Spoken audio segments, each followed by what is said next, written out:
हाँ जी everybody, so welcome to the very first classroom of OMS. नया सिलेबस। हाँ, अब देखो, ऑपरेशंस मैनेजमेंट क्या है? कोई नई बात है क्या सर? ना ना, बहुत पुरानी बात है। जैसे लॉ में अगर हम लोग बात करते हैं तो लॉ आज का नहीं है, लॉ बहुत पुराना है। और आप बचपन से लॉ से डील करते हुए आ रहे हो, है ना? बचपन में ही समझा दिया गया था। जैसे कोई भी बचपन में क्या समझा दिया गया था, आगे चल के थोड़ा सा समझ में आया। पहले तो हम लॉ, कहाँ ही लॉ को देखते हैं। जब आपने स्कूल पार किया, जब आपने अपना स्कूल जो है पास आउट कर लिया, उसके बाद आपको बहुत सारी चीज़ें लॉ के बारे में समझ में आने लगी। आपको ट्रैफिक रूल्स के बारे में पता चलने लगा, आपको लाइसेंस के बारे में पता चलने लगा, आपको वोटिंग के बारे में पता चलने लगा, आपको right to life and liberty के बारे में पता चला कि हाँ भाई, हम किसी को भी डेट कर सकते हैं। राइट टू हैव एक्सप्रेशन के बारे में पता चला। अब क्या है, ऐसी बहुत सारी चीज़ें हैं। हमें इंडियन कॉन्ट्रैक्ट एक्ट के बारे में पता चला कि भाई इंडियन कॉन्ट्रैक्ट एक्ट नाम की चीज़ है। Open, I mean oral contract, written contract, फ़िल्मों के बारे में पता चलने लगा, बहुत सारी और चीज़ों के बारे में पता चलने लगा और हर एक चीज़ में लॉ था। ऐसे ही ऑपरेशंस मैनेजमेंट की अगर मैं बात करूँ तो ऑपरेशंस मैनेजमेंट सिर्फ़ और सिर्फ़ प्रोडक्शन से रिलेटेड बात करता है। प्रोडक्शन, अब चाहे आपको कुछ भी बनाना हो। मैंने आपको एक सिंपल सी बात करी कि सर चाहे आपने डाली हुई जो शर्ट है, वॉच है, चश्मा है, कुछ भी बनाना है, एवरीथिंग इज़ ऑपरेशन। आप जो फ़ोन चला रहे हो, सामने जो कैमरा लगा है, माइक लगा है, राइटिंग पैड्स लगे हैं, लैपटॉप लगा है, आप जिस कमरे में बैठकर मुझे देख रहे हो, थोड़ा आस-पड़ोस में अगर देखोगे, जो वॉल है, जो फ़ैन है, जो एसी है, जो अलमीराज़ लगी हुई हैं, ठीक है? और जो जिस बेड पर आप बैठे हो या जिस सोफ़े पर आप बैठे हो, जिस चेयर पे बैठे हो, हर एक चीज़ को कभी तो मैन्युफैक्चर किया गया होगा। ऐसा तो नहीं है सीधा ऊपर से नीचे आ गई होगी। नेचुरल तो नहीं है, मैन्युफैक्चर किया गया है। तो बस उसी मैन्युफैक्चरिंग को समझेंगे। उस मैन्युफैक्चरिंग को समझना ही ऑपरेशंस मैनेजमेंट कहलाया जाता है। ओके, ठीक है। ये सब चीज़ें जो आपके आस-पड़ोस में बनी हैं, इनकी कॉस्ट कैसे निकली होगी, कैसे आपने सोचा होगा। तो ये सारी चीज़ें इतनी डिफ़िकल्ट नहीं है। प्रोडक्शन तो हमारे घर में भी रोज़ होता है। होता है ना? सुबह खाना खा रहे होते हो, लंच में क्या खाओगे? है ना? प्रोडक्शन तो हमारे घर के किचन में भी रोज़ हो रहा है। तो बस उसी किचन का ध्यान रखना। इस सब्जेक्ट में आपको बहुत सारी चीज़ें बनानी भी सिखा दूँगा, रेसिपी भी बता दूँगा और ये भी पता चल जाएगा कौन-सी चीज़ से कैसे डील करना है। किचन में क्या होता है, हम लोग और भी बहुत सारी बातें करते हैं। जैसे पहले ही आपसे पूछ लिया जाता है कि भाई कितनी रोटी खाएगा? है ना? तूने द रोटी खानी है या तूने राइस खाना है? तो अकॉर्डिंगली क्या हो रहा है, डिमांड फोरकास्टिंग, कि कितनी डिमांड है, उसके हिसाब से ही हम लोग काम करें। ऐसे ही capacity planning, capacity requirement, maintenance, ऐसे कहने के लिए तो ये अलग-अलग वर्ड्स हैं, पर आपके घर में रोज़ ही होते हैं। इनको definitely being as a CM में देखेंगे और ये भी देखेंगे कि ये छोटे-छोटे एग्ज़ाम्पल से कैसे समझे। अगला जो हमारा टॉपिक है दैट इज़ स्ट्रैटेजिक मैनेजमेंट। ये तो सुना हुआ है कहीं पर, डेफिनिटली सुना। स्ट्रैटेजिक मैनेजमेंट भी नई बात नहीं है। अभी नहीं, मैं तो अगर मैं अपनी बात करूँ तो मैं बचपन से स्ट्रैटेजी बनाता हूँ। बचपन से। कभी ऐसा होता था कि मुझे स्कूल नहीं जाना, तो मैं स्ट्रैटेजी बनाता था कि मैंने बोल दिया, मैं कहा मेरे पेट में दर्द हो रहा है, मेरे को स्कूल नहीं जाना, मेरे को आज छुट्टी करनी है। तो ये क्या हुआ, मैंने एक स्ट्रैटेजी बनाई। फिर आप थोड़े बड़े हो गए, आपको ठीक है, अब तो साइकिल का ज़माना नहीं है। है सर, मेरे पास है साइकिल, साइकिल तो मेरे पास भी है। लॉकडाउन में सबने खरीदी थी भाई। तो अब क्या हुआ कि अगली बात ये निकल कर आती है सर, कि हम लोग अगर बात करते हैं तो स्ट्रैटेजी उसके बाद बनाई गई कि आपको बाइक लेनी थी, स्कूटी लेनी थी। तो हम स्ट्रैटेजी बनाते हैं, घर लेना है, स्ट्रैटेजी बनाते हैं। अब ठीक है, हीरो-हीरोइन ने हमारे को ये भी सिखाया कि वो लोग भी स्ट्रैटेजी बनाते हैं। हीरो-हीरोइन को देखता है, स्ट्रैटेजी बनाता है कि हाँ भाई, कैसे बात की जाए। फिर हम स्ट्रैटेजी बनाते हैं ऐसे ऐसे एग्ज़ाम्स को पास करने के लिए। फिर हम टीचर्स को देखना शुरू करते हैं, किसकी बात समझ में आ रही है, किसकी नहीं। ये क्या है? स्ट्रैटेजी का ही तो पार्ट है। ये हम लोग क्या कर रहे हैं? स्ट्रैटेजी ही तो बना रहे हैं। ये टीचर की समझ में आती है, इससे बात कर ली, बाकी बेकार है, छोड़ो। तो अब ये सब क्या है? स्ट्रैटेजी बनाना। OM and S. अब देखो, ये 2 पॉइंट्स वैसे तो आपको पता होने चाहिए क्योंकि आप सीएमए के अंदर हैं। आपको ये दोनों पॉइंट्स पता होने चाहिए। आगे चल के जब हम लोग स्ट्रैटेजिक मैनेजमेंट शुरू करेंगे, तो आपको डिफरेंस समझ में आएगा, विज़न क्या है और मिशन क्या है। विज़न का मतलब आँखों के चश्मे के नंबर से नहीं है, ठीक है?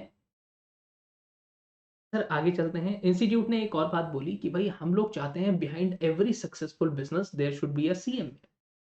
और आपको ना बहुत सारे लोग ऐसे मिलते हैं। यहाँ पर थोड़ी-सी एक 2 मिनट की फालतू की बात करके ना कुछ चीज़ें क्लियर कर देता हूँ। देखो, बहुत सारे लोग ऐसे मिलेंगे जो कहेंगे कि यार स्कोप नहीं है, ऐसा नहीं होता है। स्कोप कोर्स का नहीं, इंसान का होता है। और सिंपल सी बात है, क्रिकेट में स्कोप है, विराट कोहली से पूछो, है? हाँ, भाई हमारे कैबिनेट मिनिस्टर हुआ करते थे या हैं भी, ठीक है, पता नहीं जब तक आप देखो तब तक, ठीक है, चीज़ें बदल जाती हैं। पीयूष गोयल साहब, उन्होंने बोला कि ठीक है, जो सीएमए है they can help us with a lot of, कैसे? कह रहा है कॉस्ट कटिंग, या फिर अगर मैं बोलूँ कॉस्ट रिडक्शन। एक सीएमए से ज़्यादा अच्छे से थोड़ी कोई समझ सकता है इस चीज़ को।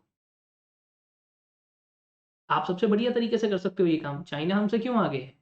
इसलिए तो आगे है ना, क्योंकि उसके यहाँ से आया हुआ जो भी प्रोडक्ट है वो सस्ते में मिल जाता है। हमारे पास इतना सस्ता प्रोडक्ट नहीं है, तो सर उसको सस्ता कैसे करेंगे, कौन बताएगा? सिंपल सी बात है। अब अगर मैं आपको कहता हूँ कि चलो एक काम करते हैं, ये मेरे पास एक पेन है, ठीक है? ये यूनिवॉल का पेन, और मैंने ये लिया था शायद 40 या 50 रुपीज़ का लिया होगा। तो 50 रुपीज़ का क्या है? Sale price. ओके। और यहाँ पर अगर एक एक होगा कॉस्ट प्राइस। कॉस्ट प्राइस लेते हैं, मान लेते हैं 32 रुपीज़ का कॉस्ट प्राइस है। बहुत बढ़िया सर। अब इस कॉस्ट प्राइस को कम करना है, कैसे करोगे? उसके लिए पहले सर ये समझना पड़ेगा कि प्रोसेस क्या है, कि ये पेन बनता कैसे है? सिंपल सी बात है। इस प्रोसेस को समझना कि ये पेन बना कैसे है, इसी को ऑपरेशंस मैनेजमेंट। तो सर बना कैसे है? Manufacturing, production. रोज़ हमारे घर में किचन में यही काम हो रहा है। सुबह, दोपहर, शाम, मैन्युफैक्चरिंग, प्रोडक्शन। बड़े-बड़े एग्ज़ाम्पल्स डेफ़िनिटली इस बारे में बात करेंगे, मारुति कैसे गाड़ी बनाता है, टाटा के स्टील कैसे होते हैं, बिजली कैसे बनती है, बहुत सारी चीज़ों के बारे में बात करेंगे, ठीक है? टोयोटा के बारे में बात करेंगे, हम लोग और बात करेंगे कि सोशल मीडिया के ऊपर मार्केटिंग कैसे की जाती है, हम लोग बात करेंगे चीज़ों को मेंटेन कैसे किया जाता है। अब देखो सीधी-सी बात है, आप नहाते हो डेली, अब लड़के बैठे होंगे क्लासरूम में बोलेंगे, "अरे सर क्या बात कर रहे हो? हम लोग और नहा लें।" हाँ, सही बात है, वो कहावत हमारे लिए ही तो है, जो कहा जाता है कि शेरों ने भी कभी मुँह धोया है क्या? पर धो लेना चाहिए कभी-कभी। हम लोग नहा लेते हैं, टाइम से अपने बाल-वाल कटवा लेते हैं, क्यों? सर अगर नहीं नहाएँगे तो इसके अंदर कीड़े पड़ जाएँगे। That is maintenance, that is maintenance. लड़कियाँ जो हैं वो बहुत अच्छे तरीके से अपनी स्किन का ध्यान रखती हैं। क्या है? मेंटेनेंस। ऐसे ही अपनी मशीन्स को भी मेंटेन करके रखा जाता है। लड़कियाँ करती हैं अपने नेल्स-वेल्स काट के रखती हैं भाई, हमारी तरह नहीं, समझ रहे हो तुम लोग? तो ये क्या है? मेंटेनेंस। ऐसे ही मशीनरी को भी मेंटेन करके रखा जाता है। ये सारी चीज़ें किसका पार्ट है? Operations management. कौन बताएगा? एक सीएमए ही आपको ये सारी चीज़ों के बारे में, कि कहाँ पर मेंटेनेंस है, क्या करना चाहिए, क्या नहीं करना चाहिए। तो पेपर को 2 पार्ट्स में डिवाइड किया गया है। अब बात तो ये है कि हमारे पास है सिलेबस 2022। कुछ स्टूडेंट्स ऐसे ज़रूर होंगे जो अभी नहीं आए पर ओल्ड सिलेबस से घूमकर यहाँ पर आए हैं। तो देखो, आपके लिए बहुत ज़्यादा चीज़ें नहीं बदली हैं, बहुत ज़्यादा चीज़ें नहीं बदली हैं, बहुत थोड़ी-सी बदली हैं।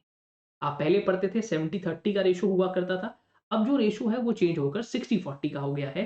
पेपर 9 ही पहले था, पेपर 9 ही आज भी है, बट अब आज ये 60 मार्क्स का है।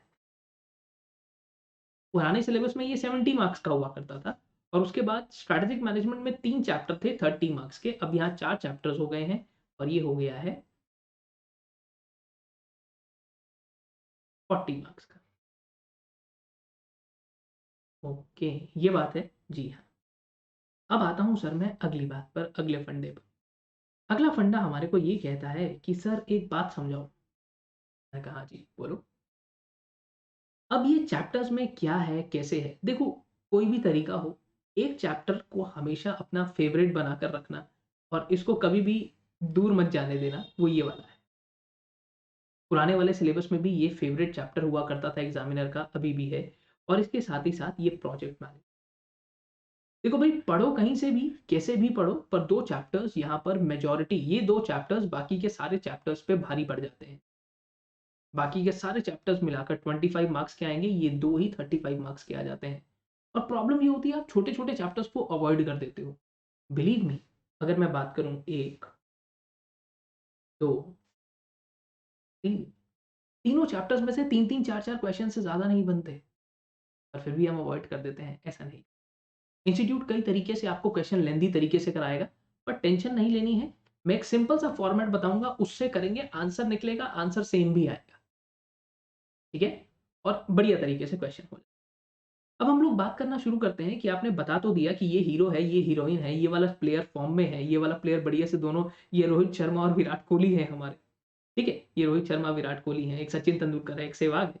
वो तो सब बातें ठीक हैं और इधर मैंने कहा इधर तो सारे चैप्टर्स बराबर हैं। यहाँ पे सब में से 10% का पेपर आपको देखने के लिए मिल सकता है। ओके, ऐसा क्योंकि यहाँ पर स्ट्रैटेजिक मैनेजमेंट में कुछ भी छोड़ना नहीं है। हम लोग कभी भी क्लासरूम में कोई भी टॉपिक छोड़ने में बिलीव नहीं करते। पूरे अच्छे से मॉड्यूल को पढ़ेंगे और पूरे अच्छे से ऐसे ही आगे भी चीज़ों को पढ़ेंगे। एक और चीज़ सर, ऑपरेशंस मैनेजमेंट है क्या? सिंपल सी बात है सर, अगर बोलूँ मैं conversion of input into output. किस तरीके से इनपुट को हम लोग कन्वर्ट करते हैं आउटपुट में, दिस इज ऑपरेशन। सिंपल है, इतनी सी ही बात है कि आप कैसे इनपुट लेकर आते हो, उसको आउटपुट में कन्वर्ट करते हो, इसी को हम लोग ऑपरेशंस मैनेजमेंट कहते हैं। ठीक है, घर में तो रोज होता है ये। इनपुट लेकर आते हो आप मार्केट से, अपने घर में आके सब्जी बनाते हो, आउटपुट में कन्वर्ट करते हो। अभी खाई भी होगी आपने थोड़ी देर पहले, मैंने तो मैगी खाई थी, तो वो कौन सा घर में बनाई थी आपने? इनपुट उसका रॉ मटेरियल तो मार्केट से ही लाए थे। कुछ चीजें मैं दिखाता हूँ, जैसे मैंने इस पेन की बात करी होगी, ठीक है? ये पेन है, इसका इनपुट आया होगा, प्लास्टिक कहीं से आया होगा, इसके अंदर की रिफिल कहीं से आई होगी।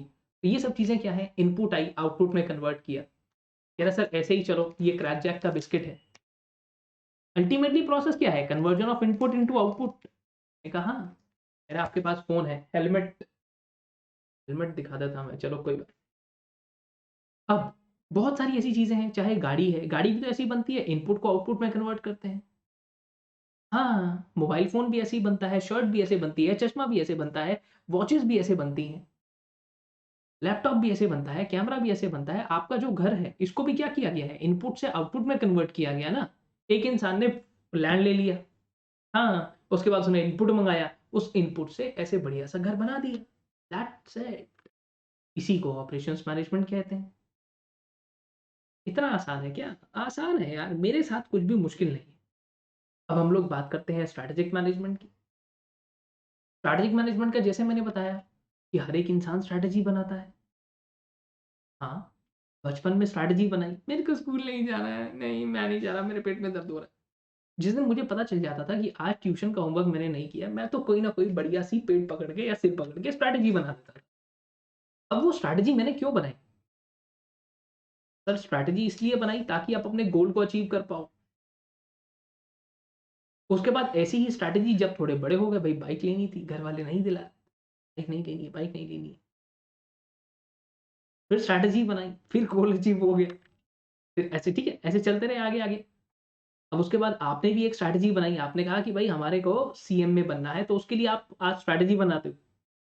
पर एक चीज़ का ध्यान रखना, अल्टीमेटली आपके कल क्या होने वाला है, ये आपका आज डिसाइड करता है। खतरनाक बात बोल दी मैंने। सीएम में तो तब बनेंगे ना मेरे दोस्त, जब हम आज पे काम करेंगे। आज मैं पढ़ नहीं रहा हूँ, गोल है मेरा, गोल है कि मेरे को सीएम में बनना है। कब बनना है? सर अभी नेक्स्ट अटेम्प्ट में। अच्छा, अच्छा, अच्छा। नेक्स्ट अटेम्प्ट में बनना है। हाँ, और उसके लिए आज क्या कर रहे हो? फ़ोन चला रहा था, कुछ नहीं, पढ़ाई कर ही दिया? नहीं। तो कह रहे सर आज स्ट्रैटेजी बनाते हैं, आज टाइम टेबल बनाते हैं और उसपे फॉलो करके तभी तो आगे चल के गोल अचीव होगा। हाँ, तो ये सारी बातें स्ट्रैटेजिक मैनेजमेंट में है। अब एक-एक करके दोनों चीज़ों को समझना शुरू करते हैं। ऑपरेशंस मैनेजमेंट क्या कहता है? ऑपरेशंस मैनेजमेंट हमारे को प्रोडक्शन के बारे में बताता है कि यार प्रोडक्शन कैसे होता है। पुराने ज़माने में एक तरीका था जब प्रोडक्शन हुआ करता था, जब फैक्ट्रीज़ हुआ करती थी, है ना? फैक्ट्रीज़ के हालात भी खराब।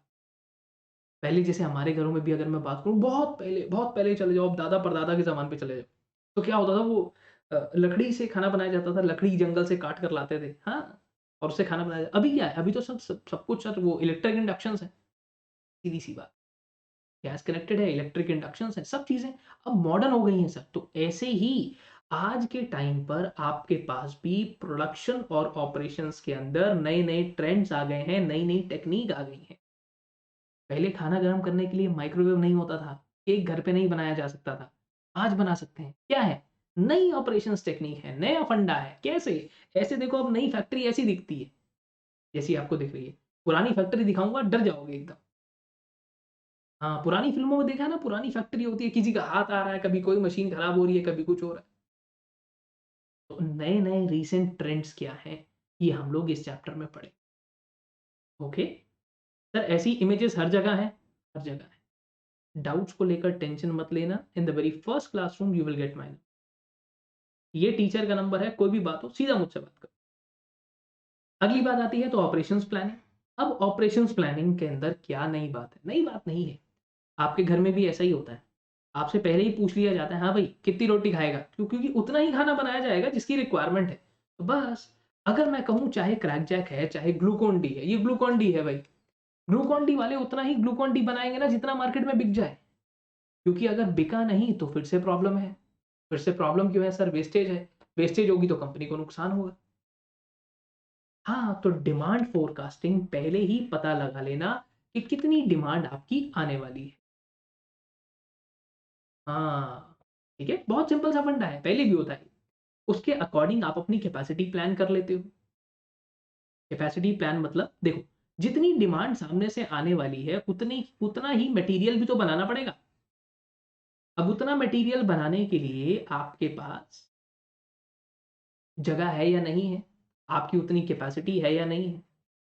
अब अगर मुझे किसी ने कहा चलो मैं एक छोटी सी दुकान पर जाता हूँ, मैंने उसको बोला कि भैया मुझे समोसे चाहिए। समोसे? मैंने कहा, कहता कितने समोसे? मैंने कहा मुझे चाहिए होंगे 1 लाख समोसे। 1 लाख या 1 लाख? मैंने कहा 1 लाख, 1 लाख समोसे। यार भैया इतने तो नहीं बना सकते, हमारी इतनी कैपेसिटी नहीं है। तो उसने बता दिया कि मेरे पास इतनी जगह नहीं है कि मैं आपका ऑर्डर पूरा कर पाऊँ।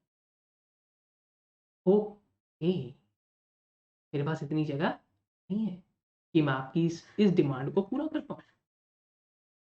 ओके, आगे चलते हैं। तो कितनी कैपेसिटी होनी चाहिए? घर में आपका जो किचन है इतना बड़ा है क्या कि 100 लोग आकर खाना खा लेंगे? नहीं सर, 100 बंदों की जगह नहीं है, हम 5 बंदे हैं घर में, वो खा लें बहुत। बस सीधी-सी बात है, कैपेसिटी प्लानिंग, है ना? कैपेसिटी प्लानिंग, आपके घर में सामान लाया जाता है तो यही देखकर लाया जाता है, इतना बड़ा कुकर क्या करना है? इतनी बड़ी प्लेट क्या करनी है? हम इतने ही तो लोग हैं। Capacity plan. Facility, location and layout. आपके घर में आपने देखा है किचन है, वॉशरूम है, सब चीज़ें बनी हुई हैं। मेरे घर में भी बनी हुई हैं। ऐसा तो नहीं है कि अगर मुझे वॉशरूम जाना है तो 2 किलोमीटर दूर पटरी पे जाना पड़ता है। नहीं सर, ऐसा नहीं है। क्यों? सर सारी फैसिलिटीज़ एक ही जगह पर हैं। जब आप अपने स्कूल में थे, let it be the library और प्लेग्राउंड या फिर lab, computer lab, science lab, है ना? प्लेग्राउंड, कैंटीन, आपके जो जहाँ पर आप अपनी स्कूल की बस में बैठते थे, वो सारी जगहें वहीं पर होती थी। आस-पास में एलोकेटेड है। तो बस इसी को कहते हैं कि प्लांट को कैसे डिज़ाइन किया जाना चाहिए। प्लांट को डिज़ाइन कैसे करोगे? पता चले सामान इधर से लेके उधर ही जा रहे हैं। एक कॉर्नर पे आपका क्लासरूम है। जैसे अगर मैं बात करूँ, तो जो साइंस जिन स्टूडेंट्स ने ली, section A 11th A, 11th B, ठीक है? अब साइंस लैब में इन्हीं को काम है, भाई कॉमर्स वालों का कोई काम नहीं। तो ये थोड़ा-सा दूर जाएँगे तो यहाँ पर लैब है। This is science lab. इसके आगे ये क्या है? Computer lab. सी और डी ये दोनों कॉमर्स के सेक्शन हैं और दोनों अलग फ्लोर पे हैं। समझ में आता है? हाँ, तो इस पे हम लोग ये भी बात करेंगे कि हॉस्पिटल कैसे डिज़ाइन किया जाता है। आप हॉस्पिटल में हमेशा देखते हो, अगर कोई इंसान इमरजेंसी में जा रहा है तो उसको लाइन में लगना है क्या? नहीं। फॉर्म भरना पड़ता है क्या? नहीं, नहीं, ये तो वांटेड मूवी में हुआ था। तो इमरजेंसी के लिए सीधा-सीधा जाते हैं। बाकी अगर आपको जनरली डॉक्टर से मिलना है तो वो ओपीडी से मिलकर जाता है। ऐसा क्यों होता है? Principle of minimum travel, principle of optimum utilisation of resources, है ना? ऐसी बहुत सारी चीज़ होती है। किचन से बहुत दूर नहीं होती है डाइनिंग टेबल कभी भी। हाँ, जहाँ पे खाना खाना है वो किचन के पास में ही होगा। क्यों? Principle of minimum travel, optimum utilisation of resources. घर में कोई भी जगह ऐसी नहीं है जो फ्री है, उस पे आपने कुछ ना कुछ रख ही दिया है। ऑप्टिमम यूटिलाइज, है ना? और उसके बाद जैसे आपने पढ़ा है फीफो, लीफो, ये सारी चीज़ों के बारे में बात करेंगे यहाँ पर। Resource aggregate planning, material requirement planning, material resource planning, EBQ. अब ये सर ये ठीक है, ये सारी चीज़ों की तो ये तो हो गई प्लानिंग, पर ये ईबीक्यू क्या है? चलो ईबीक्यू के बारे में ऐसे बात करते हैं जैसे कि एक बैच के अंदर आपने अगर कोई भी प्रोडक्ट मार्केट से खरीदा, तो उसके ऊपर एक बैच नंबर लिखा होता है, कभी ध्यान दिया है? नहीं दिया हम लोगों ने ध्यान, क्या करेंगे हम लोग ध्यान देकर, आप हो तो पढ़ो खुद बैठ के। हाँ, तो वैसे ही मैं बात कर रहा हूँ कि एक बैच के अंदर, एक लॉट के अंदर कितनी गुड्स बननी चाहिए। पेप्सी के अंदर ये पेप्सी 600 ml ही क्यों आती है? 700 ml क्यों नहीं है? 750 ही क्यों आती है? 850 क्यों नहीं? ये क्रैक जैक का बिस्किट है, ठीक है? इसके अंदर कितने बिस्किट हैं ये? 10 रुपए का है ये, और ये 75 ग्राम्स ही क्यों है? 100 ग्राम्स क्यों नहीं है? ये पैकेट 12 रुपए का क्यों नहीं है? 13 रुपीज़ का क्यों नहीं है? 10 रुपए का क्यों है? सर मतलब 75 ग्राम्स इसलिए क्योंकि उसको सस्ता पड़ता होगा इस क्वांटिटी पे। शाबाश! ऐसी कौन-सी क्वांटिटी बनाई जाए? अगर देखो, अगर आप एक बिज़नेसमैन हो तो ये सब्जेक्ट आपकी मतलब फैमिली में भी काम आएगा। भाई कितनी क्वांटिटी मैं बनाऊँ, कितना लॉट साइज़ में रखूँ, है ना? कितनी क्वांटिटी बनाऊँ कि मुझे उस पे रेट सबसे कम मिले? ईपीक्यू। ओके। ऑपरेशंस प्लानिंग अच्छा चैप्टर है, टाइम कंज्यूमिंग है, थोड़ा-सा लेंथी है, पर नंबर भी है। एक ना एक क्वेश्चन दे ही जाता है। देखेंगे आगे चल के, हम लोग तो अच्छे से टाइम लगाएँगे भई, हम लोग सब कब पढ़ के चलते हैं, कोई भी टॉपिक को छोड़ कर नहीं चलते, एक्स्ट्रा ही पढ़कर चलते हैं। Designing of operational system and control. अब देखो क्या होता है ना, हर एक चीज़ को बनाने की रेसिपी अलग है। आपको जिस तरीके से कुरकुरे बनता है, उस तरीके से निरमा नहीं बन सकता। वॉशिंग पाउडर निरमा, हेमा, रेखा, जया और सुषमा, सबकी पसंद निरमा। जिस तरीके से निरमा बनाते हो वो फंडा अलग है, और सर जिस तरीके से कुरकुरे बनाते हो वो फंडा अलग है। तो हर एक प्रोडक्ट के लिए, और एवरी प्रोडक्ट जो भी प्रोसेस लिया जाता है, that process is different.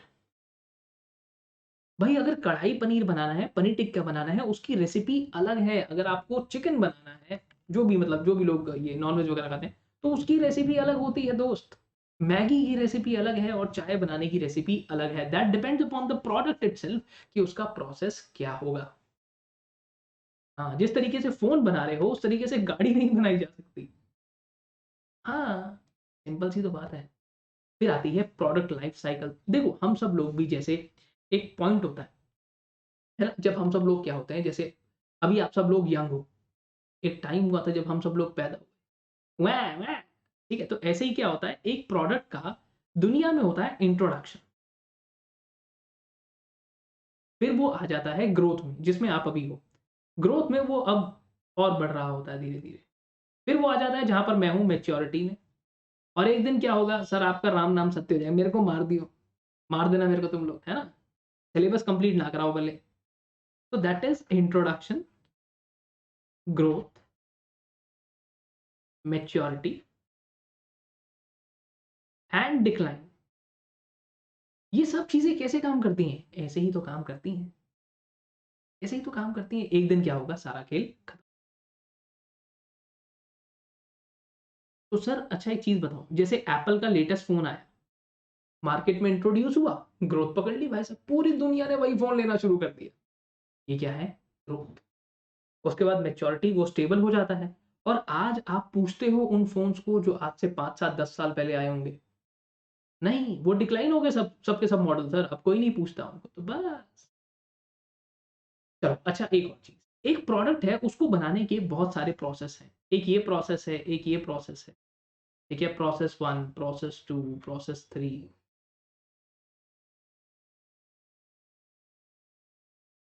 3-3 processes यहाँ पर अवेलेबल। अब इनमें से कौन-सा प्रोसेस ऐसा है जो आपके लिए सूटेबल है? फॉर एग्ज़ाम्पल ऐसा समझो, आपको एक डेस्टिनेशन पर जाना है, उस डेस्टिनेशन पे जाने के 3 रास्ते गूगल दिखा रहा है।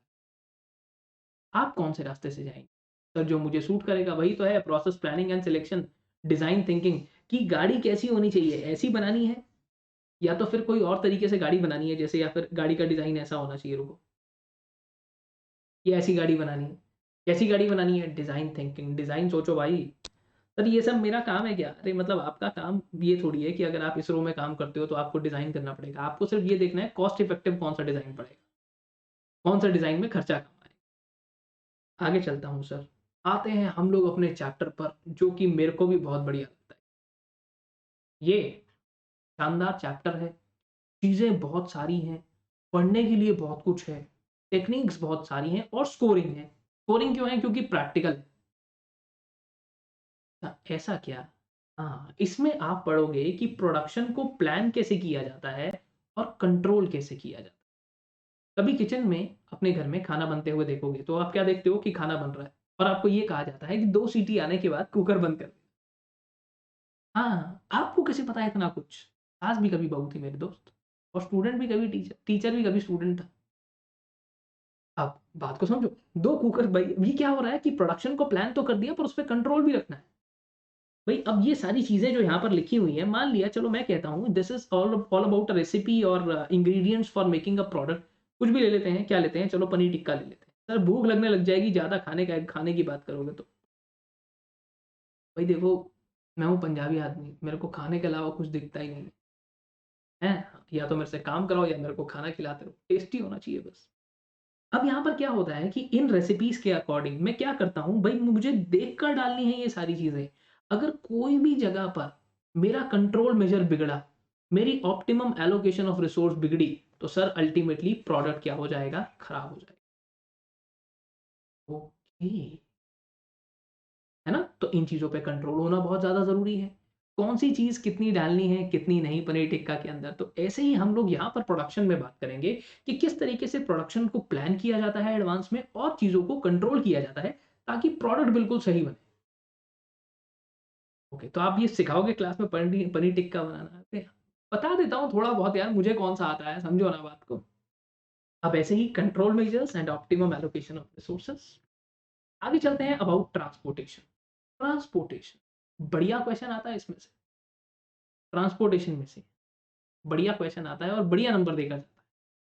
उसके बाद आगे चलते हैं, ट्रांसपोर्टेशन के अंदर कई मेथड्स हम लोग पढ़ेंगे आगे चल के, कि किस तरीके से काम को अल्टीमेटली किया जाता है। ट्रांसपोर्टेशन में ऐसा समझो, मैं निकला वो गड्डी लेके, वो सनी देओल वाला गाना याद है आप लोगों को? हाँ, पर हम लोगों ने इतने पुराने गाने नहीं सुनते, सुना तो होगा कभी। तो कौन-सी जगह से, एक जगह से दूसरी जगह पर ट्रांसपोर्टेशन सबको चाहिए होती है। रॉ मटेरियल हो चाहे फिनिश गुड्स हों, एक जगह से दूसरी जगह पहुँचाने ही पड़ते हैं। बस सीधी-सी बात कि वो ट्रांसपोर्टेशन कौन-सी जगह से कहाँ पर आप गुड्स को मूव करेंगे, दैट इज़ वेरी इंपॉर्टेंट। आप ओला पर कैब बुक करते हैं या उबर पर कैब बुक करते हैं। मेरे को एक स्टूडेंट कहता है उबेर, मैंने कहा उबेर पे कैब बुक करते हैं, ठीक है। तो अब आपके पास कौन-सी कैब आती है, जो नियरेस्ट है या जो 10 किलोमीटर दूर है? तो जो नियरेस्ट है, ट्रांसपोर्टेशन मॉडल आपको ये बताएगा कि कहाँ से, कौन-सी जगह से ट्रांसपोर्टेशन ईज़ी और कन्वीनिएंट पड़ रही है। Job evaluation, job allocation and assignment problem. अच्छा देखो, जॉब इवैल्यूएशन से चीज़ों को ऐसे समझो जैसे बहुत सारे आजकल ना वो चल रहे हैं, रियलिटी शोज़ चल रहे हैं, टीवी शोज़ चलते हैं, टीवी शोज़। हाँ, उसमें क्या होता है, जज होता है, बिग बॉस चाहते हैं कि आप ये काम करें। बिग बॉस चाहते हैं, अबे ये क्या कर रहा है? जॉब इवैल्यूएट कर रहा है इतने सारे लोगों को। कोई भी इंसान डांस करता है, कोई गाना गा रहा है, कोई गाना गा रहा है बढ़िया तरीके से, गा के दिखाओ। हाँ, तुम थोड़ी देर में बोलोगे नाच के भी दिखाओ। अब कोई गाना गा रहा है तो क्या होगा? तो वो जजेस बैठे हुए हैं, इवैल्यूएट करेंगे। जॉब एलोकेशन भी दे दिया और इवैल्यूएट भी करना है कि सही काम कर रहा है या नहीं। इसको आप मुंबई आ रहे हैं या नहीं आ रहे हैं, ठीक है? आप बिग बॉस में आ रहे हैं या नहीं आ रहे हैं, आप जीत रहे हैं या एलिमिनेट हो रहे हैं, क्या हो रहा है, क्या नहीं हो रहा है, ये सब चीज़। अब scheduling and queuing model, line में लगे हो कभी? सर क्या बात कर रहे हो? लाइन में इतनी बार लगे हैं। हाँ, कभी कोई भंडारे की लाइन हो या मित्रों नोटबंदी का समय, वो वाली लाइन में लगे होगे। हाँ, तो ये क्यूइंग मॉडल किस तरीके से काम करता है? बैंक में जाते हो लाइन में खड़े हो, एटीएम में जाते हो लाइन में खड़े हो, है ना? कभी कोई मूवी की टिकट लेनी है लाइन में खड़े हैं। सर हम एयरपोर्ट पे जाते हो लाइन में खड़े हो। अब यहाँ तो नहीं बोलना कि यहाँ तो online booking web check in भी है, तो भी खड़ा तो होना पड़ेगा। अब ये सब चीज़ें क्या है कि किस तरीके से आपका क्यूज़ होने चाहिए। एक एक एक तो वो होता है ना, जैसे हम लोग बात करते हैं कि first in first out, last in first out. किसी को बीच में से कोई बंदा आ जाता है, "अरे हाँ, अरे भाई साहब आ जाओ, आ जाओ।" प्रिविलेजेस, है ना? प्रिविलेज मिली हुई है। कुछ लोग ऐसे हैं जैसे आप देख रहे हो कि बस में हो या मेट्रो में हो आप, तो आप क्या करते हो, ट्रेन में हो, क्या करते हो? कोई बुजुर्ग आ गया, "अरे आइए, आइए अंकल जी बैठिए।" या फिर बहुत बड़ी भीड़ लगी हुई है, वो ऐसे ही रैंडमली किसी को भी बुला लेता है। तो ये क्यूइंग मॉडल किस तरीके से काम करे? एक जगह पर बहुत भीड़ लगी हुई है, लाइन लगाकर सामान बिक रहा है। आपको क्या लगता है? आपको लगता है यार दुकान तो बहुत बढ़िया है ये वाली, लाइन लगाकर माल बिकता है। एक प्रोफेशनल की नज़र से देखो, आपको ये समझ में आ जाएगा कि उसे मैनेज करना नहीं आ रहा है, जो लोग बाहर खड़े हैं। क्योंकि अगर लोगों को लाइन में खड़े हुए बहुत ज़्यादा देर हो गई, तो सर वो कहीं और चले जाएँगे। हाँ, आप एक जगह पर लाइन में खड़े हो, चलो लेट अस सपोज कुछ भी आपको लेना है यार, एक फ़ोन लेना है, रिचार्ज करवाना है, कुछ भी है। आप लाइन में खड़े हो, लाइन में खड़े-खड़े 1 घंटा हो गया, आप क्या करोगे? तो यार भाड़ में जा, कहीं और से ले लूँगा मैं। क्यूइंग मॉडल को मैनेज करना भी आना चाहिए। सर अगर लाइन लगी ही नहीं हुई है, मेरे यहाँ पर खाली है सब कुछ, मैं एक बैंक में जाता हूँ सर जहाँ सब कुछ खाली पड़ा रहता है, कुछ है ही नहीं वहाँ पे, तो ये भी बेकार का। कैसे? वहाँ पर कैपेसिटी ज़्यादा है। किसी की बहुत बड़ी दुकान है जिसके अंदर 100 लोग आ सकते हैं एक बारी में। 100 people can sit there and have their lunch, dinner और whatever they want to have. But उसके पास कभी लोग हैं ही नहीं बैठने के लिए। सिर्फ़ और सिर्फ़ टेक अवे का ऑर्डर आता है। तो ये क्या है? Over capacity. कुछ लोग ऐसे हैं जिनके पास लोग तो बहुत सारे हैं, बट उसके पास बिठाने के लिए जगह ही नहीं है। Under capacity. ओवर कैपेसिटी कब होनी चाहिए? दुकान बड़ी कब होनी चाहिए वर्सेस दुकान छोटी कब होनी चाहिए? यहाँ बात करें। सिमुलेशन, लाइन बैलेंसिंग, लीन ऑपरेशंस, जेआईटी। लीन ऑपरेशंस क्या होता है? भाई देखो सीधी बात है, हर किसी को चाहिए कि बॉडी में ये जो फैमिली पैक निकल आता है कभी-कभी यहाँ पर, ये ना हो। है ना? ओबेसिटी से सबको दूर रहना है। ऐसे ही हर एक ऑर्गनाइज़ेशन चाहता है कि उसको किसी भी तरीके की एक्स्ट्रा कॉस्ट ना लग रही हो। चाहे वो वर्कफ़ोर्स की बारी में है, चाहे वेस्टेज में है, स्पिलेज में है, चीज़ें खराब हो जाती हैं, चाहे रिडक्शन है, चाहे आप कह सकते हो रिटर्न्स हैं। तो ये लीन ऑपरेशंस यही बात करता है। JIT, just in time, time पे डिलीवरी होनी चाहिए, टाइम पर सारा काम हो जाना चाहिए। लेट हो गए तो एक ऑपरेशन से दूसरा जुड़ा हुआ है, काम खराब हो जाएगा। एक्स-रे की रिपोर्ट अगर लेट आएगी तो डॉक्टर अपना ट्रीटमेंट भी देरी से शुरू करेगा। आगे चलते हैं, बहुत ज़्यादा बता दिया वहाँ पर। Productivity management and quality management. अब यहाँ पर क्या है सर, प्रोडक्टिविटी इंडेक्स देखने के लिए कितना खतरनाक लग रहा होगा, ये सिर्फ और सिर्फ इतनी बात बताता है, इनपुट बाय आउटपुट। कितना इनपुट डालेंगे उससे कितना आउटपुट बनेगा। एक मैगी डालोगे तो उससे कितनी मैगी बनेगी। एक पैकेट बिस्किट अगर डालेंगे तो इसमें कितने लोग, मतलब एक पैकेट बिस्किट जो है 75 ग्राम्स, है ना, इसके साथ कितने लोग चाय पी लेंगे। तो कितना इनपुट डालोगे कितना आउटपुट बनेगा। TQM basic tools. टीक्यूएम क्या होता है? टीक्यूएम बात करता है यार एक नेवर एंडिंग अप्रोच की, जो कहता है हमेशा से ही इंप्रूवमेंट करते जाओ, चीजें पहले से हमेशा बेटर हो रही हैं। एक टाइम था जब हम लोग पढ़ते थे, है ना, क्या होता था भाई, 2 घंटे ट्रैवल करके जाओ, 2 घंटे की क्लास अटेंड करो, 3 घंटे की क्लास अटेंड करो, 2 घंटे वापस आ जाओ। वो 7 आवर्स के अंदर प्रोडक्टिविटी कितनी थी? सिर्फ और सिर्फ 2 या 3 घंटे की। बाकी टाइम आने जाने में थक जाते।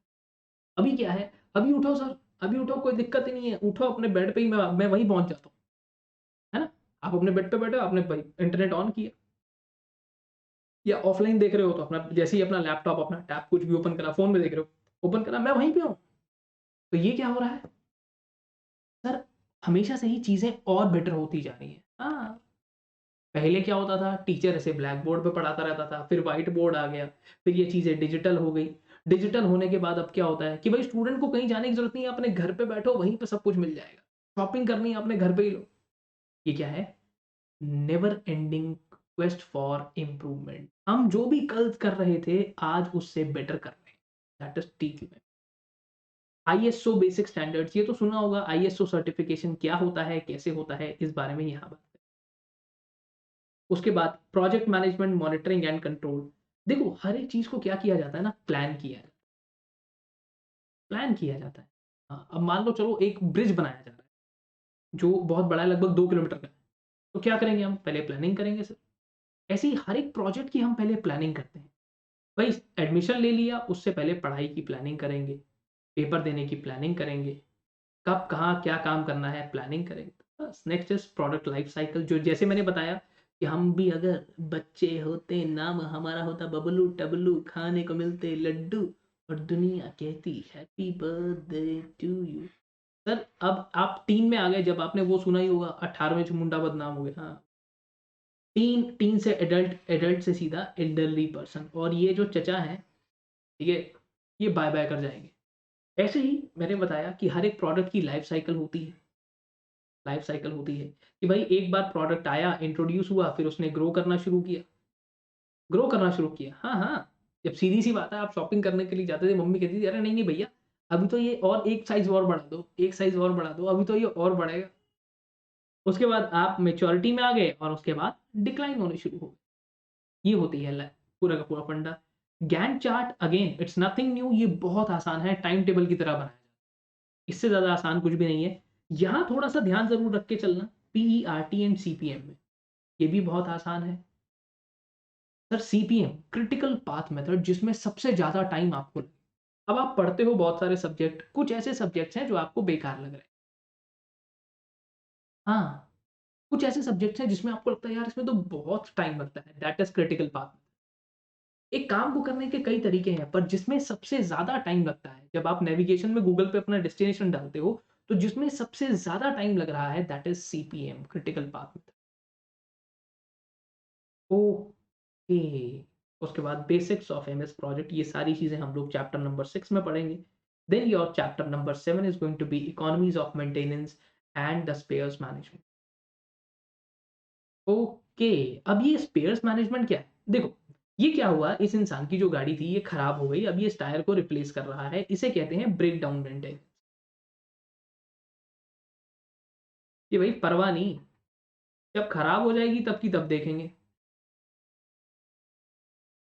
जब खराब हो जाएगी तब की तब देखेंगे। और दूसरा इंसान क्या करता है, वो टाइम टू टाइम अपनी गाड़ी में सामने चेक करता रहता है कि कितनी हवा है, और टाइम से अपनी गाड़ी में जो हवा का प्रेशर है उसे चेक करवाता रहता है। That is preventive maintenance.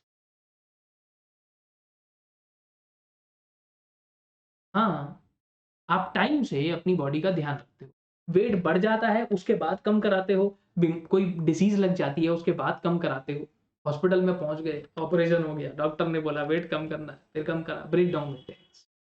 Time से डेली थोड़ा सा टाइम निकालते हो अपने लिए, अपना ध्यान रखते हो, एक्सरसाइज करते हो, प्रिवेंटिव में। ओके, रोज नहा रहे हैं हम लोग, ये क्या है, प्रिवेंटिव मेंटेनेंस है। नहीं तो क्या होगा, अरे यहाँ पे खुजली हो रही है मेरे को, ये क्या है, प्रिवेंटिव मेंटेनेंस। आप बहुत बार ऐसा देखते हैं कि आपके घर में जो गाड़ी है या बाइक, स्कूटर, स्कूटी जो भी है, आप उसको कहते हो सर्विस पे गई है, वो क्या है, प्रिवेंटिव मेंटेनेंस। तो वो ब्रेकडाउन मेंटेनेंस क्या है, जब खराब हो जाएगी तब ठीक कराएंगे। प्रिवेंटिव मेंटेनेंस, रूटीन मेंटेनेंस, ये सब चीजें क्या है कि भाई आप टाइमली अपनी चीजों की मेंटेनेंस पर ध्यान देते हो। बहुत बार आप किसी मॉल में जाते हो तो आप देखते हो वहां लिफ्ट नहीं चल रही है, लिखा होता है it is under maintenance, please use escalators. हाँ, होता है ना ऐसे।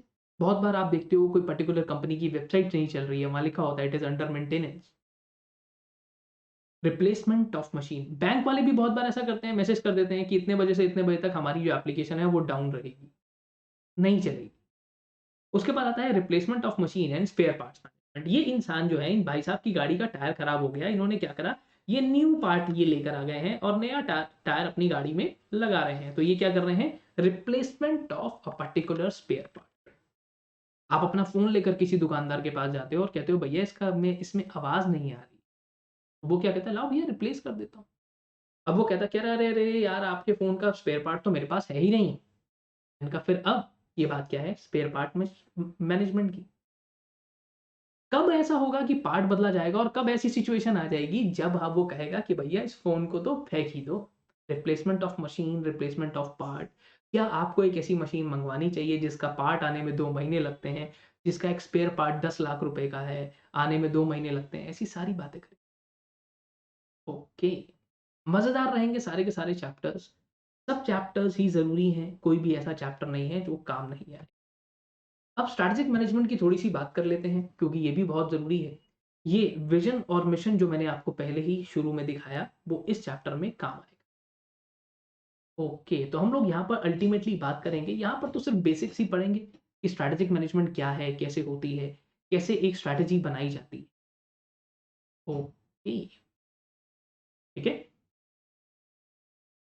अब देखो, एक बात बताओ, आपने कहा सर मेरा मिशन है, क्या मिशन है? आपका मिशन है सीएमए बनना। ओके, उसके हिसाब से आज आपने स्ट्रैटेजी बनाई, आपने क्लासेस देखनी शुरू करी और आपने कहा यार ये टीचर सही लग रहा है, इसका समझ में आता है, इससे क्लास ले लेते हैं। ऐसा ही आप कुछ करते हैं। हाँ, so that is a kind of thought process. आप क्या कर रहे हो? अपने मिशन के हिसाब से अपनी स्ट्रैटेजी बना रहे हो।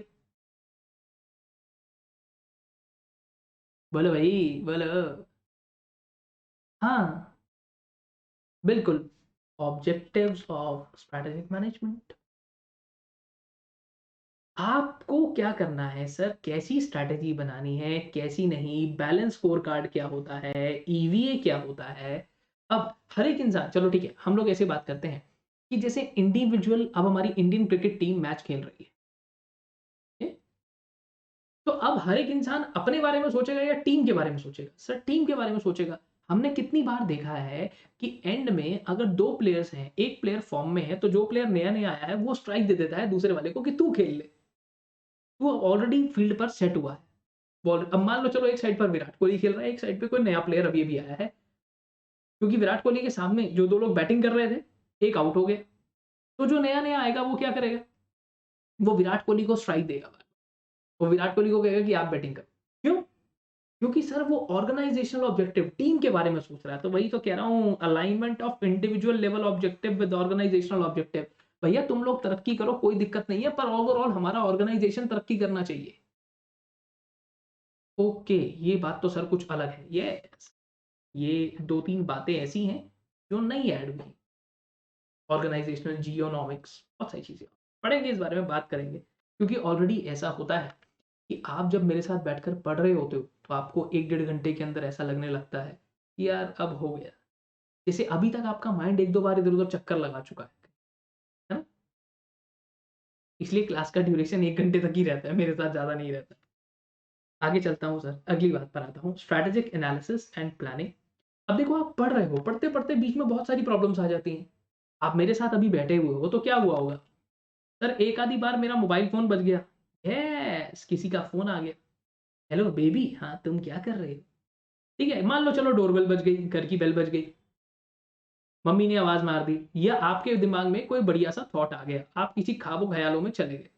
जैसे आपने कुछ सोचा होगा, मैंने कहा भाई तुमने सोचा होगा कि हम सीएम में बनेंगे, ऐसा करेंगे, वो गाड़ी खरीदेंगे, आप वहीं पहुँच गए। तो ये क्या हो रहा है? सर ये सब चीज़ें आपकी स्ट्रैटेजी के ऊपर इम्पैक्ट डाल रही हैं। जो आपका आज का टाइम टेबल है, जो आपकी स्ट्रैटेजी है, उस पे इम्पैक्ट डाल रही हैं। तो बस, जब भी हम बिज़नेस के अंदर भी ऐसा कुछ करते हैं, तो उस पे बिज़नेस एनवायरनमेंट के ऊपर कई तरीके से इम्पैक्ट्स पड़, कई तरीके से आपकी स्ट्रैटेजीज़ की बैंड बजाई जाती है। कौन बजाता है? इंटरनल एनवायरनमेंट नहीं, एक्सटर्नल। आप पढ़ रहे हो, पड़ोस वाली आंटी आ गई घर पे, "अरे! ये तो जब देखो पढ़ता ही रहता है।" मैं कहा, "आंटी अब आप ही लगाओगे एकदम। अब आपने बोल दिया ना, अब कल से नहीं पढ़ेगा।" तो अब ये क्या हो रहा है? एक्सटर्नल फैक्टर्स आकर आपकी पूरे की पूरी स्ट्रैटेजी की क्लास लगा रहे हैं। बिज़नेस में भी ऐसा ही होता है। एक्सटर्नल फैक्टर्स ऐसे आ जाते हैं कि आपको ना चाहते हुए भी अपनी स्ट्रैटेजी को चेंज करना पड़ता है। एयरटेल फर्स्ट क्लास अपनी ज़िंदगी जी रहा था, वोडाफ़ोन आइडिया अपनी ज़िंदगी जी रहे थे, कोई दिक्कत नहीं थी। बहुत सारे लोग बीच में अपनी ऐश कर रहे थे, बीच में आ गया रिलायंस जियो, आके भाई साहब ने 3 महीने के लिए सब कुछ फ्री कर दिया। कॉम्पिटिटर मूव्स, वो दुनिया 3G पे चल रही थी, वो 4G पे आ गया। चलो अब तो ख़ैर पता नहीं कितना कुछ है, कितना कुछ आगे चल के और भी आएगा, 3G, 4G, 6G, 7G, 8G, एजी, ओजी, लोजी, सुनोजी, पता नहीं क्या-क्या आएगा। तो बात यही है कि सर बात को समझो। बहुत सारी ऐसी political, economical, social, technological, environmental, legal ऐसी चीज़ें आ जाएँगी जो आपकी एनालिसिस को, जो आपकी स्ट्रैटेजी को चेंज कर देंगी। मान लो रात को 8 बजे ही किसी दिन हमारे प्राइम मिनिस्टर साहब आ जाते हैं, मित्रों आज रात 8 बजे से, ठीक है? अब मान लो अब आपकी कंपनी क्या करती है, जैसे शराब बनाती है, तम्बाकू बनाती है, वो जो तम्बाकू नहीं होता जो ऐसे लोग करके खा रहे होते हैं, अरे वो, मित्रों आज रात 8 बजे से, बस आके उन्होंने कर दिया कि शराब बंद की जाती है। अब क्या करेंगे सर? शराब की जितनी फैक्ट्री है सारी बंद कर दो। क्या करेंगे सर? सर स्ट्रैटेजी बदलेंगे सर। क्या बदलोगे? एक्सटर्नल फैक्टर तो कुछ भी कर सकता है। आप अपने बिज़नेस में फर्स्ट क्लास काम कर रहे हो, आपके कॉम्पिटिटर ने जो काम कर दिया कि एक के साथ एक फ्री, ठीक है? आप क्या कर रहे हो? आप चलो ग्लूकॉन डी बेचते हो सर। बाबा रामदेव ने अपना ग्लूकॉन डी निकाल दिया। अब आप क्या करेंगे? कुछ तो करोगे। एक्सटर्नल एनवायरनमेंट में चेंजेस आ रहे हैं, आप कुछ तो करोगे। क्या करोगे? हाँ, हाँ, तो ये सारी बातें यहाँ पर पोर्टफोलियो मैट्रिक्स, ये देखो, pastel analysis, value chain analysis, porter 5 forces framework, स्वॉट analysis, स्वॉट C analysis नहीं होता, स्वॉट एनालिसिस होता है। स्वॉट एनालिसिस क्या होता है सर? देखो हर किसी जगह पर स्वॉट, strength, weakness, opportunity and threat. Strength क्या होती है? कुछ सब्जेक्ट ऐसे हैं जो आपको बहुत अच्छे लगते हैं, आपको लगता है कि यार ये तो ईज़ी है मेरे लिए। दूसरे स्टूडेंट के लिए वो मुश्किल है, पर आपके लिए ईज़ी है। वो क्या है? कुछ सब्जेक्ट मुश्किल लगते हैं, वीकनेस। बाहर से अपॉर्चुनिटी आती है, ये दोनों चीजें, स्ट्रेंथ और वीकनेस हमारे अंदर की बात है, और अपॉर्चुनिटीज और थ्रेट बाहर से आती है। वो कैसे? थोड़ा सा बताओ हमारे को, थोड़ा सा बताओ। देखो ऐसे समझो, अगर मैं बात करता हूँ अपॉर्चुनिटीज की, तो अपॉर्चुनिटीज ऐसे होती हैं सर, कि अगर मान लो मेरे को कोई कॉल आ गया, मेरे को एक इंस्टीट्यूट से कॉल आया, और वो मेरे को बोलता है कि आपको हमारे यहाँ पढ़ा, ठीक है, बाहर से आया ना ये, हाँ, बाहर से आया ना, एक्सटर्नल होती है हमेशा अपॉर्चुनिटी। ओके, है ना? कोरोना आया, कोरोना, हाँ कोरोना आया, कईयों के लिए अपॉर्चुनिटी था, कईयों के लिए थ्रेट, कईयों के बिजनेस बंद हो गए, कईयों के बहुत जबरदस्त चल गए। अपॉर्चुनिटी एंड, यार आगे चलते हैं sir. Portfolio analysis and BCG matrix, Boston consulting group. Portfolio क्या होता है? पोर्टफोलियो आप ऐसा समझ लो कि जैसे डाइवर्सिफाइड रेंज ऑफ प्रोजेक्ट्स, आपके पास प्रोडक्ट्स हैं, आप यार मेरे साथ बैठे हो, इतने सारे सब्जेक्ट आप पढ़ते हो, ओएमएसएम, अकाउंट्स, ऑडिट, है ना, और क्या पढ़ते हो, टैक्सेशन, लॉ, डीटीआई, डीटी, पता नहीं कितना कुछ पढ़ते हो, एफएम, कॉस्टिंग। तो ये सब क्या है? आपका पोर्टफोलियो। तो बस ऐसे ही एक कंपनी का पोर्टफोलियो होता है, जिस बारे में हम लोग और बात करेंगे आगे चल के। स्ट्रैटेजिक प्लानिंग क्या होती है, उसके ऑल्टरनेटिव्स क्या होते हैं, ये सारी बातें यहाँ पर। कितने का है ये चैप्टर? 10 नंबर का, ये भी 10 नंबर का, ये भी 10 नंबर। उसके बाद हम लोग बात करेंगे भाई implementation, formulation and implementation of strategy. हर एक जगह के लिए स्ट्रैटेजी अलग है। खाना बनाने की स्ट्रैटेजी अलग है, खाना बांटने की स्ट्रैटेजी अलग है, खाना खिलाने की स्ट्रैटेजी अलग है। होता है ना, नहीं खाया ना फिर तेरे को पीटूंगी, ये खाना खिला रहे हैं हमारे घर में, डरा रहे हैं, धमका रहे हैं। तो ऐसे ही बात को समझो कि प्रोडक्शन की स्ट्रैटेजी अलग होती है, सप्लाई चेन की स्ट्रैटेजी अलग होती है, ह्यूमन रिसोर्स की स्ट्रैटेजी अलग होती है, मार्केटिंग की स्ट्रैटेजी अलग होती है ना? अब एक बात बताओ भाई, माउंटेन ड्यू कहता है डर के आगे जीत है, तो ये क्या है? मार्केटिंग की स्ट्रैटेजी है सर। इसके अंदर ये थोड़ी है कि वो वहां से कोई आपको कुछ ऐसा मिला कर दे रहा है कि भाई, अब जैसे थम्स अप कहता है टेस्ट द थंडर, सीधी सी बात है। अब उसके अंदर ये थोड़ी है वो कुछ ऐसा मिला कर दे रहा है कि आपके अंदर तूफान आ जाएगा, नहीं। नहीं, मार्केटिंग का कैंपेन अलग है, प्रोडक्शन का फंडा। अब ऐसे ही आप लोग क्या करते हो, ऑर्गेनाइजेशन को इम्प्लीमेंट करते हो, कुछ चीज अपना, भाई आपने तो अपनी स्ट्रैटेजी बना ली, ठीक है, कि मेरे को इतना पढ़ना है। या एक ऐसी स्ट्रैटेजी बनाओ, आपके घर में कोई आपके बेस्ट फ्रेंड की, आपके दोस्त की शादी आ रही है, तो आप क्या करते हो? स्ट्रैटेजी बना रहे हो। फंक्शन पे जाने की स्ट्रैटेजी अलग है, पढ़ने की अलग है, एग्जाम देने की अलग है, सीधी सी बात है ना। जब आप पढ़ रहे हो वो स्ट्रैटेजी अलग है, क्लासरूम अटेंड कर रहे हो रिवीजन की स्ट्रैटेजी अलग है, प्रीवियस ईयर क्वेश्चन पेपर भाई सॉल्व करने हैं, वो सब क्लासरूम में है, बेफिक्र। आपके क्लासरूम में जो आपने अभी तक, जैसे जैसे आप क्वेश्चन मेरे साथ करोगे, ठीक है, जैसे जैसे क्वेश्चन मेरे साथ करोगे वो सॉल्व करते रहना, उसके साथ immediately previous year question paper मैं आपको सॉल्व करवाता रहूंगा कि इतने नंबर का ये क्वेश्चन इस डेट पर यहाँ पर आया था। वो क्वेश्चन अपने आप ऐड ऑन होते जाएंगे, आपको उसी के बीच में होमवर्क भी मिल जाएगा, और आपको पता चल जाएगा इसका ये आंसर आना चाहिए। नहीं आता है तो पीछे वाला क्वेश्चन चेक करो, फिर भी नहीं होता है तो शाम को मुझसे बात करो। आपसे बात करें, व्हाट्सएप भेज दो, फोन पे बात करनी है फोन पे कर लो। अब आता है एसबीयू। सर एसबीयू क्या होता है? Strategic business unit. चलो एक बात को समझते हैं यहाँ पर एसबीयूज के लिए, ठीक है। अब अगर मैं ये बात करता हूँ, ये क्या है? टाटा। तो टाटा के पास टीसीएस भी है, Tata consulting group, Tata AIG insurance भी है, टाटा कैपिटल भी है, टाटा मोटर्स भी है, टाटा वालों का भैया वोल्टास भी है, टाइटन भी है, क्रोमा भी है, तनिष्क भी है, स्टारबक्स भी है, टाटा टी भी है, ठीक है। उसके बाद ये टेटले भी इन्हीं का है, Tata consulting engineering, Tata projects, ठीक है, टेली सर्विसेज, अच्छा, विवांता भी इन्हीं का ही है, ताज होटल्स भी इनका है ना, बहुत सारी जगह पर है यार ये लोग, टाटा, टाटा स्काई। तो अभी क्या है, इनके एसबीयूज है सब अलग, स्ट्रैटेजिक बिजनेस अंडरटेकिंग, आसान शब्दों में प्रोडक्ट है। तो हर एक प्रोडक्ट के लिए हम क्या करते हैं, अपने अलग अलग हेड बना देते हैं कि तू इस प्रोडक्ट का है भाई, तेरे को एक ही काम है। जैसे हमने क्या करा भाई, फाइनेंशियल के लिए अलग सीईओ है, रिटेल के लिए अलग सीईओ है, इंफ्रास्ट्रक्चर के लिए अलग है, टेलीकॉम के लिए अलग है, टूरिज्म के लिए अलग है। लो हो गया काम, है ना, हो गया काम सीधा सा। आईटी के लिए अलग है, टाटा मेटल्स, टाटा स्टील के लिए अलग है। तो ये सब क्या है? आपके SBU, strategic business unit. Okay, आगे चलते हैं, बिजनेस प्रोसेस री इंजीनियरिंग, जिसे हम लोग कहते हैं BPR.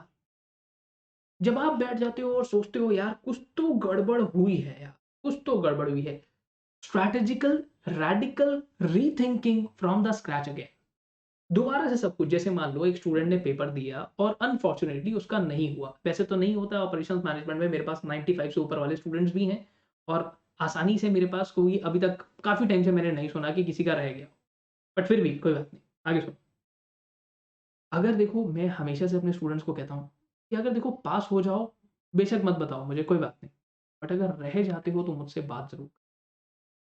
You need to identify yourself, you need to think again from the scratch कि कहाँ गलती करके आए हो।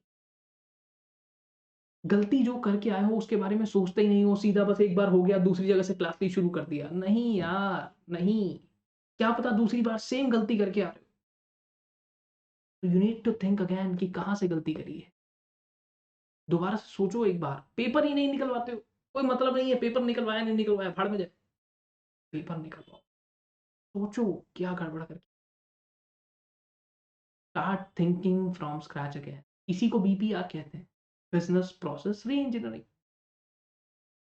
ठीक है। Management control, operation control, task control और गोल कॉन्ग्रेंस, ये सारी बातें यहीं पर इसमें पढ़ेंगे। अगेन चैप्टर 10 नंबर का है। आगे चलता हूँ सर। टाटा की बात कर रहे थे हम लोग तो यहाँ। अब आते हैं डिजिटल स्ट्रैटेजी। एक स्टडी के अकॉर्डिंग आप लोग दिन में 4.5 आवर्स ऑन एन एवरेज सब लोग फोन चलाते हैं। 4.5 आवर्स। हाँ, एक स्टडी ने ऐसा बोला। नहीं नहीं सर, वर्किंग की बात नहीं कर रहा हूँ। वर्किंग लोग तो चला ही नहीं सकते इतना, इसमें फ़ोन पे बात करना भी इंक्लूडेड है।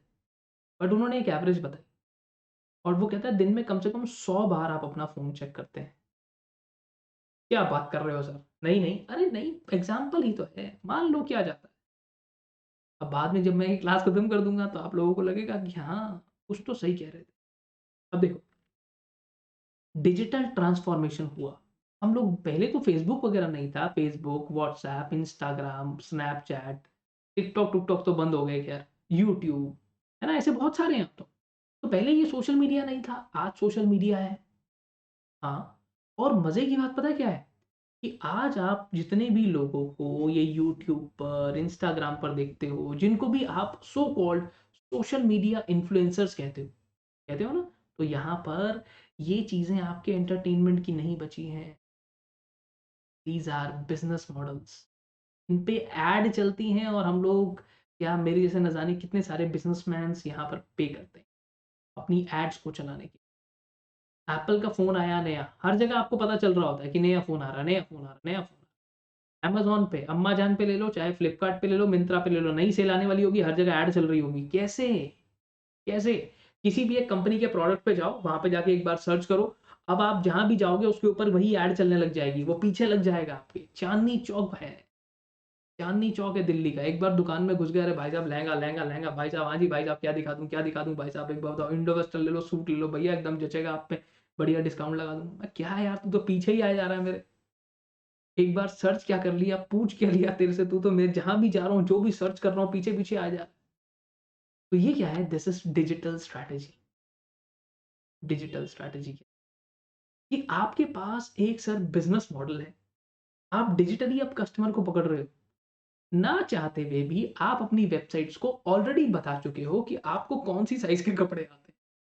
आप जाते हो मिंत्रा देख लो, आप उसको ऑलरेडी पता है कि ये बंदे को ये वाले साइज़ के कपड़े आते हैं, वो मुझे वही दिखाता है जो ऑलरेडी सिलेक्टेड है। तो ये क्या है? एक डिजिटल स्ट्रैटेजी। हम लोग डिजिटली धीरे-धीरे इन कंपनीज़ को अपना सारा डेटा देते हैं। मुझे क्या पसंद है, क्या नहीं। तो उसी के अकॉर्डिंग कस्टमर को टारगेट किया जाता है। देखो एक बात तो, एक ये कुछ फालतू की बात है पर इंटरेस्टिंग है। ये स्मार्ट वॉचेस जो हैं, इन लोगों को ये तक पता है कि आपका डेली रूटीन क्या है। और गूगल तो इतना तेज़ है भाई साहब, उसे ये तक पता है कि अभी मैं अपने ऑफ़िस में हूँ और कितने बजे आया हूँ, कितने बजे यहाँ से जाऊँगा। क्या बात कर रहे हो सर? हाँ, और करो लोकेशन ऑन। पता है उस भाई को सब। उसको एक्टिविटी तक पता है तुम गूगल पे सर्च क्या कर रहे हो। और कई एप्लीकेशंस को तो ये तक पता है कि आप किसको फ़ोन मिलाते हो और कितनी बात करते हो। बताओ ये क्या है? Digital strategy. कह रहे सर अब आपको अपनी डिजिटल स्ट्रैटेजी ऐसी बनानी है, ऐसा डिजिटल ट्रांसफॉर्मेशन कर देना है कि जिससे आपको कॉम्पिटिटिव एडवांटेज मिले। जो बाकी लोग नहीं कर पा रहे हैं वो आप कर दो सर। अच्छा, कह रहा बाकी पूरी दुनिया बैठकर अपने अपने फेस टू फेस सेंटर्स में पढ़ा रही है। एक इंसान आया जिसने ऑनलाइन पढ़ाना शुरू कर दिया कि भाई अपने घर बैठो, वहीं तक हम लोग क्लास पहुंचाएंगे। Very great. Digital transformation for competitive advance. Okay. और ऐसे ही सोशल मीडिया मार्केटिंग स्ट्रैटेजीज के अंदर क्या-क्या नए-नए ट्रेंड्स आ रहे हैं, कैसे मार्केटिंग की जाती है। आप so called social media influencers को देखोगे तो वो लोग क्या करते हैं, नए-नए प्रोडक्ट्स को आपके सामने लाते हैं कि भाई मामाअर्थ का ये नया प्रोडक्ट आया है। अगर आप लेंगे, मेरा कूपन कोड यूज़ करेंगे, you will get 20% discount, 10% discount मेरा कूपन कोड यूज़ करेंगे तो। अब वो सेल पे भी उसे कमीशन मिलता है। क्या है ये? सोशल मीडिया सोशल मीडिया की ये स्ट्रैटेजी। सोशल मीडिया चलाने वाले जो लोग हैं, उनकी एज ग्रुप का ध्यान रखा जाता है, उन्हें क्या पसंद आता है, ये ध्यान रखा जाता है। आप लोग गूगल पे क्या सर्च करते हो, ये तक का ध्यान रखा। ऐसा क्या? हाँ, हाँ, अरे जब मैं ये सब चीज़ें देखता था being as a project head, मुझे पता है ना हम लोग क्या-क्या करते थे। बताऊँगा यहाँ पे सब, बट एनीवेज़, देखो भाई अब कुछ ऐसे होंगे जिनको समझ में आई होगी मेरी बात, कुछ ऐसे होंगे जिनको समझ में नहीं आई होगी। तो देखो, चाहे मेरी बात समझ में आई हो, ना आई हो, मेरे दोस्त हमेशा से ही आईसीएमएआई मॉड्यूल हर हाल में कंप्लीट करके जाना। मैं पहले ही बता रहा हूँ कि भाई इंस्टीट्यूट जिस तरीके से क्वेश्चन कराता है, मैं वो सारे करवाऊँगा, प्रीवियस ईयर वाले भी करवाऊँगा। जो नहीं आते उसके लिए अपना नंबर भी दूँगा। आपसे नहीं सॉल्व हो रहे मुझे बताओ। बट ये मॉड्यूल करके जाना हर हाल में, और प्रीवियस ईयर क्वेश्चन पेपर्स करके जाना। सर कितने साल की कर लूँ? 2 साल के कर लो, बहुत हो जाएँगे। मॉड्यूल में भी बहुत सारी इलस्ट्रेशंस गिवन होते हैं, तो उन्हें भी करना ना भूलना। अगर आपने इतना कर लिया, this is more than sufficient for cracking any exam. किसी भी सब्जेक्ट में कहीं भी फँस रहे हो, इतना कर लो, it is more than sufficient. बहुत आसानी से क्रैक कर सकते हो। ऐसा क्या? ऐसा ठीक है? इसी के साथ अब आप लोगों से अलविदा लेते हैं। मिलेंगे बहुत ही जल्दी किसी और वीडियोज़, ठीक है? तब तक के लिए अच्छा, और अगर फिर भी किसी को कुछ पूछना है, my doors are always open for my student, ठीक है?